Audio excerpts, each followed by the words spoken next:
పంచాయతీరాజ్ గ్రామీణాభివృద్ధి శాఖ ప్రతి అడుగులో అపూర్వ విజయాలు అందుకుంటోంది.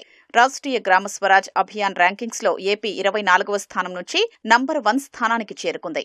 కేవలం 2 ఏళ్లలో సాధించిన అద్భుతమిది. నీటి సంరక్షణలో దేశంలోనే ఏపీ ప్రథమ స్థానంలో నిలిచింది. పంచాయతీరాజ్ గ్రామీణాభివృద్ధి, నీటి సరఫరా ఉద్యోగులు, అధికారులు, ప్రజాప్రతినిధుల పనితీరు పెంపొందించే శిక్షణకు సంబంధించిన రాష్ట్రీయ గ్రామ స్వరాజ్ అభియాన్లో దేశంలోనే ఏపీ మొదటి స్థానం సాధించింది. వర్షపు నీటి సంరక్షణ, జలవనరుల సద్వినియోగం వంటి అంశాల్లో ఏపీ విధానాలకు జాతీయ స్థాయిలో మొదటి బహుమతి లభించింది. సామాజిక తనిఖీలు సమర్థంగా నిర్వహించినందుకు ఏపీ దేశంలోని అగ్రస్థానంలో నిలిచింది.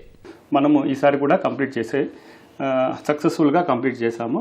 అండ్ ఉప ముఖ్యమంత్రి వర్యులు పాలనలో చాలా పారదర్శకంగా ఉండాలని చెప్పిన మేరకు మేము ప్రతి అంశంలో కూడా పారదర్శకతను ప్రదర్శించామండి.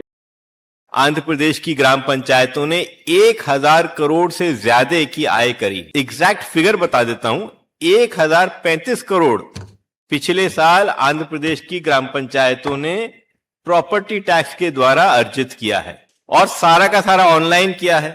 मेरे ख्याल से और राज्यों को भी इससे सीखना चाहिए. ప్రధానమంత్రి గ్రామీణ సడక్ యోజన పనుల్లో ఆంధ్రప్రదేశ్కు జాతీయ స్థాయిలో 2వ ర్యాంకు వచ్చింది. పంచాయతీరాజ్ గ్రామీణాభివృద్ధి బాధ్యతలు చూస్తున్న ఉప ముఖ్యమంత్రి పవన్ కళ్యాణ్ గ్రామీణ రహదారుల విషయంలో మొదటి నుంచి ప్రత్యేక శ్రద్ధ కనబరుస్తున్నారు. రహదారుల నాణ్యత విషయంలో ఏపీ మంచి ప్రమాణాలు పాటిస్తోందని కేంద్రం కితాబు ఇచ్చింది. ఉత్తమ పనితీరు కనబరిచే పంచాయతీల్ని ప్రోత్సహించడానికి కేంద్రం ఏటా ప్రకటించే పంచాయతీరాజ్ అవార్డులో రాష్ట్రం మరోసారి సత్తా చాటింది. జాతీయ స్థాయిలో అత్యధిక ర్యాంకులు సాధించిన 2వ రాష్ట్రంగా నిలిచింది. వ్యవస్థ సరిగ్గా పనిచేస్తే గ్రామాలు ఎంతటి సామర్థ్యాన్ని సృష్టించగలవో చెప్పే ఒక బలమైన ఉదాహరణ.